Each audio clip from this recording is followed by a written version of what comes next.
से बहुत लोग मेहनत करते हैं, दिन रात काम करते हैं, पैसा भी कमाते हैं।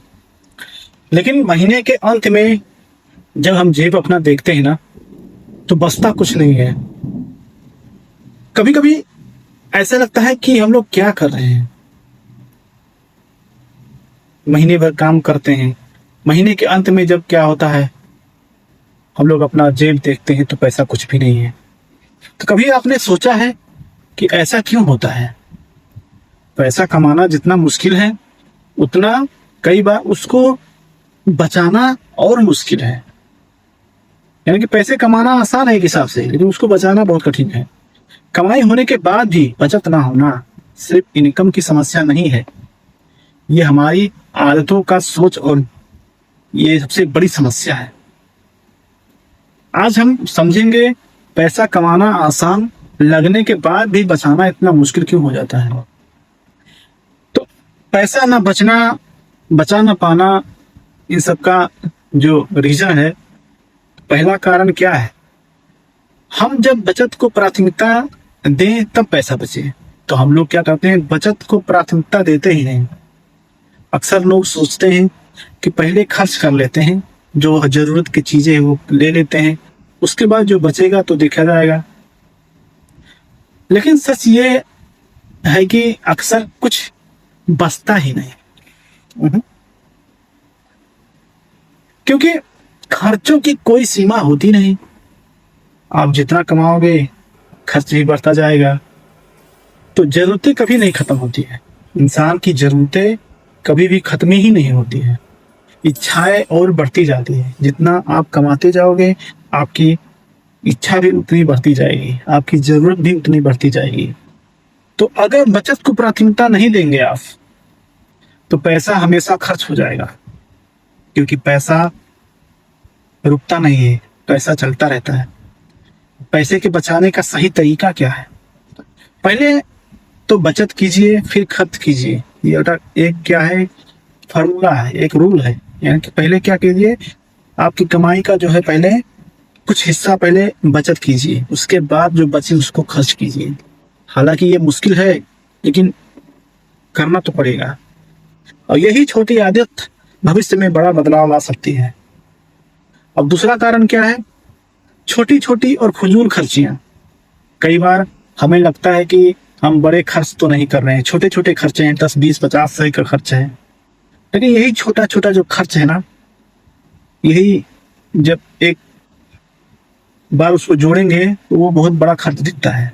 यानी कि वही अगर छोटी छोटी जो खर्च था, अगर वही हम लोग बचत करते हैं तो कोई लंबे समय के बाद 10 साल 5 साल में वो बहुत बड़ा रकम हो जाता है।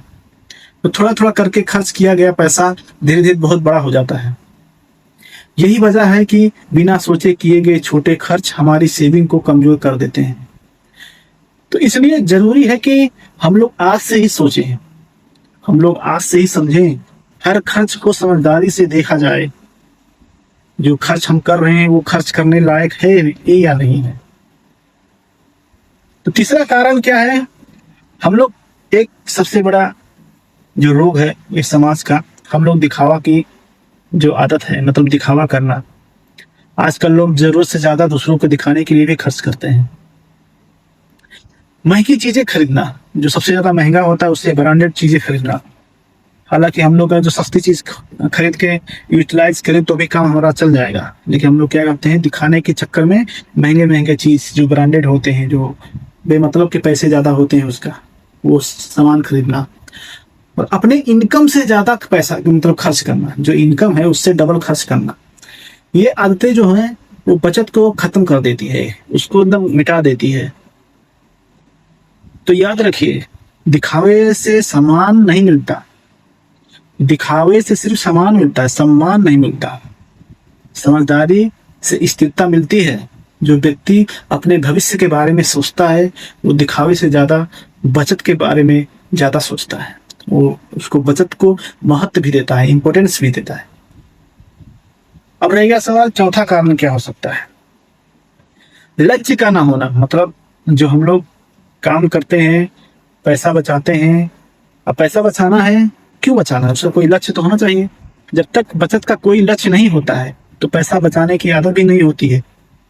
अगर आपके मन में ये साफ नहीं है कि आप क्यों बचत कर रहे हैं, तो पैसा बचाना मुश्किल है, नामुश्किल है।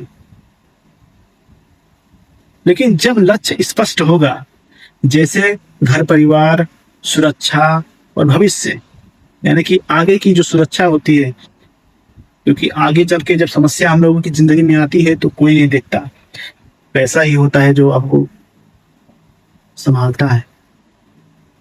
तो बचत करना आसान हो जाता है अगर आपका कोई लक्ष्य है, जिस लक्ष्य से आप बचत करते हैं, सेविंग करते हैं, कोई लक्ष्य रखिए, क्योंकि तब हर बार बचाया गया पैसा आपके लक्ष्य के करीब ले जाता है।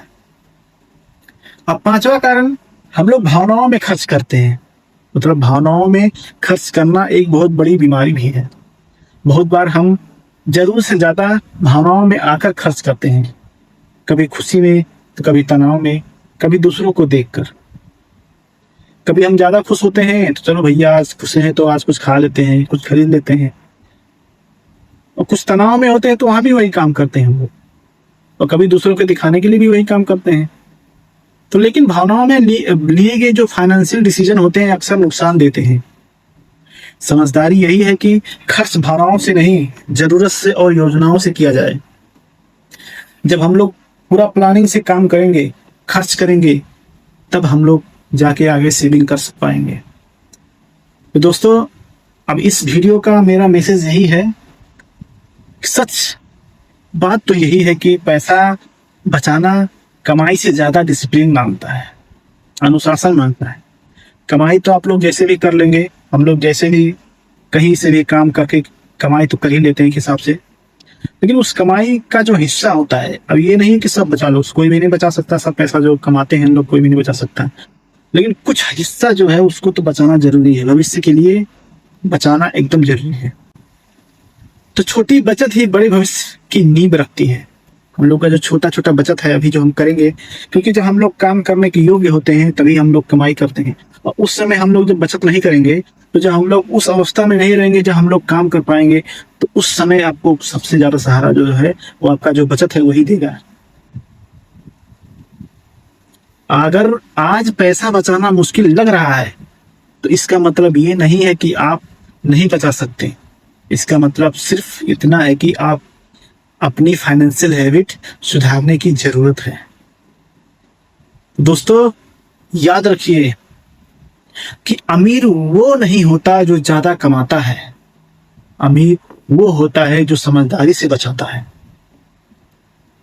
बचाने के आजकल के इस दौर में, आजकल के इस नए जमाने में बचाने का तो बहुत सारा रास्ता है। मतलब हम लोग पैसा अपने पास रखेंगे तो कहीं भी बचेगा नहीं, कहीं ना कहीं से खर्च हो जाएगा। तो बहुत सारे तरीके हैं जो हम लोग बचा सकते हैं, सेविंग कर सकते हैं, इन्वेस्टमेंट कर सकते हैं। तो दोस्तों, आखिरी में इस वीडियो में मैं क्या कहना चाहूंगा, अगर आपको ये बात उपयोगी लग रही है तो वीडियो को लाइक, शेयर और चैनल को सब्सक्राइब करिए, क्योंकि हम बातें करते हैं पैसे की, सोच की और बेहतर भविष्य की। तो दोस्तों, फिर मिलते हैं अगले वीडियो में। जय नेपाल।